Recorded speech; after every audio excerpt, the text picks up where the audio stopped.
गठजोड़ के लिए राजनीतिक प्रभुत्व प्रदान करने में असफल होने लगी। अब इस बात को अगर आप एनालाइज करने की कोशिश करेंगे तो आप बड़े अच्छे से इस बात को ग्रहण कर सकते हैं, बड़े अच्छे से आप इस बात तक पहुंच सकते हैं कि ये वही दौर था जब केंद्र में पहली बार गैर कांग्रेसी सरकार का गठन किया गया था। तो एक गठबंधन या एक दल के बस की बात नहीं थी। इन डाइवर्स जो इंटरेस्ट थे और जो डाइवर्स या जो आप विभिन्न तरीके के इंटरेस्ट को लेकर लोग आगे बढ़ रहे थे, उसको समेट पाना किसी एक पॉलिटिकल खेमे की, किसी एक आइडियोलॉजी की, किसी एक पॉलिटिकल पार्टी के बस की बात नहीं थी। इसके आगे देखें हम, कांग्रेस प्रणाली की वैधता। अपने अध्याय में उन्होंने इसका भी अध्ययन किया है कि कांग्रेस की जो लेजिटिमेसी थी उसमें क्या परिवर्तन हुए और कांग्रेस ने कैसे इसमें, तो एक नज़रिए के अनुसार, मतलब दो अलग अलग पर्सपेक्टिव्स में एक पर्सपेक्टिव जो है वो ये है कि एक नज़रिए के अनुसार कांग्रेस प्रणाली सामंती सामाजिक और आर्थिक संरचनाओं पर ऊपरी परत के रूप में थोप दी गई थी, जिसके जरिए परंपरागत जाति आधारित अशास्त्रीय, जिसे हम कह सकते हैं नॉन क्लासिकल, जो है सामाजिक प्राधिकार और उत्पादन के सामंती साधनों को एक राजनीतिक वैधता मिल गई थी। तो शुरू में कांग्रेस ने कहीं ना कहीं एक लेजिटिमेसी जो है वो कंस्ट्रक्ट करी। फिर वो कहते हैं, मतलब धीरू भाई सेठ की बात है कि मेरी नज़र में यह विचार आपत्तिजनक है। स्वतंत्रता प्राप्ति के समय आर्थिक और सामाजिक संरचनाओं में परिवर्तन की तथ्यात्मक प्रक्रिया से जुड़े बिना कोई राजनीतिक प्राधिकार वैधता प्राप्त नहीं कर सकता था। परिवर्तन की इस प्रक्रिया का एक अटूट हिस्सा बनकर ही कांग्रेस प्रणाली को ऐसे सशक्त राजनीतिक वैधता मिल सकी थी।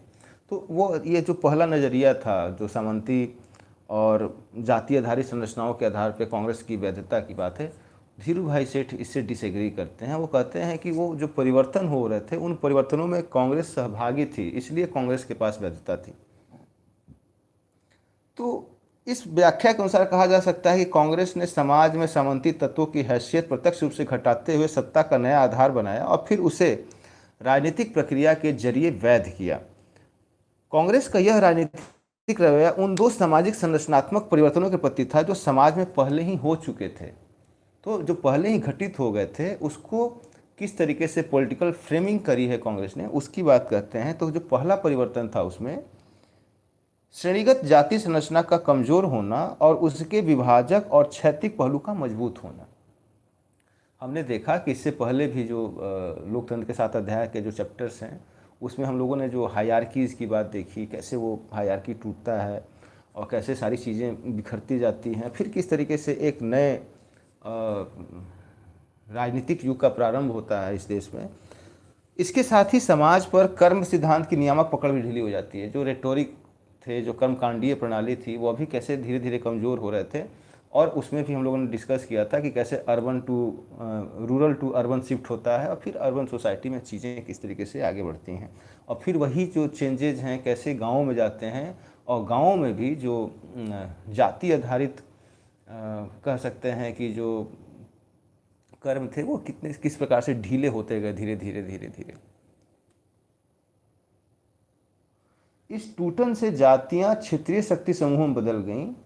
इसने व्यक्तिगत उपलब्धियों और आचरण को नए सामाजिक स्तर विन्यास की विचारधारा के रूप में प्रोत्साहित किया। तो व्यक्ति का एक व्यक्ति के रूप में जो उभार है वो एक डिफरेंस कंस्ट्रक्ट हुआ था और इसको पॉलिटिकली कांग्रेस ने बहुत अच्छे से लेजिटिमाइज किया। दूसरी तरह का परिवर्तन जो है वह व्यवसाय यानी पेशागत संरचना में आया। यह परिवर्तन इसलिए बढ़ता चला गया क्योंकि समाज में उन व्यवसायों का उदय हो गया था जो किसी जाति से बंधे हुए नहीं थे और जिनके कारण ग्रामीण और शहरी दोनों क्षेत्रों में काफ़ी कुछ एक क्षैतिज व्यवसायगत गतिशीलता आ गई थी। तो ये जो डायनेमिक्स की बात है, ये डायनेमिक्स की बात हम लोगों ने इससे पहले भी की थी, अभी भी हमने इस बात का जिक्र किया क्योंकि हमने कहा ना कि समाज मतलब सामाजिक और आर्थिक स्थितियां भी बदल रही थीं और सामाजिक आर्थिक स्थितियों के बदलने से हमारा समाज भी परिवर्तित हो रहा था और उस परिवर्तन के अकॉर्डिंग अगर पॉलिटिक्स थी तो वो लेजिटिमेसी थी और जैसे ही वो मिसमैच हुआ तो एक क्राइसिस जो है लेजिटिमेसी को इमर्ज हो जाती है। कांग्रेस प्रणाली ने इन विकासमान संरचनाओं में अपने आधार की शिनाख्त की। शिनाख्त का मतलब होता है पहचान करना। उसने आइडेंटिफाई किया।